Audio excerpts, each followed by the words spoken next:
13ই December থেকে চুঁচুড়া ময়দানে শুরু হলো 17তম হুগলি চুঁচুড়া বইমেলা। চুঁচুড়া বইমেলায় কবি গৌরাঙ্গ হালদারের কবিতার বই আজব ছড়ার দেশে বইটির নতুন সংস্করণ প্রকাশিত হলো। এর আগেও কবির বিভিন্ন বই প্রকাশিত হয়েছে। মূলত পাঠকবর্গের অনুরোধে পুনরায় আত্মপ্রকাশ আজব ছড়ার দেশের বইটি। পরে গৌরাঙ্গ হালদার জানান। চুঁচুড়া থেকে প্রবীর ঘোষালের রিপোর্ট।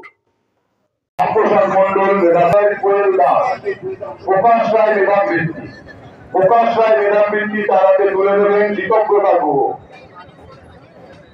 প্রকাশদার সঙ্গে আমাদের এই মেলার যোগাযোগ কৃতজ্ঞতার গুহ।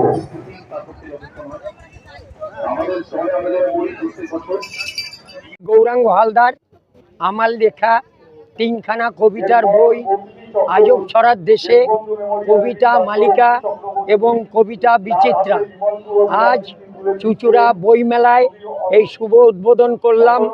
মূলত পাঠকবর্গের অনুরোধে। পাঠকবর্গ চাইছে আবার লেখক, যেমন ভগবানের চেয়ে ভক্ত বড়, লেখকের চেয়ে পাঠক বড়। তাই তাদের কথার মর্যাদা রাখতে এবং তাতে সম্মান দিয়ে আমি আমার বই পুনরায় নব সংকলন করলাম, যাতে সকলে বই পেতে পারে এবং পড়তে পারে। সর্বোপরি সমস্ত পাঠকবর্গকে আমি আমার আন্তরিক ধন্যবাদ এবং এই চুঁচুড়ার বইমেলা কমিটিকে আমার অন্তর থেকে ধন্যবাদ জানিয়ে আমার বক্তব্য শেষ করছি।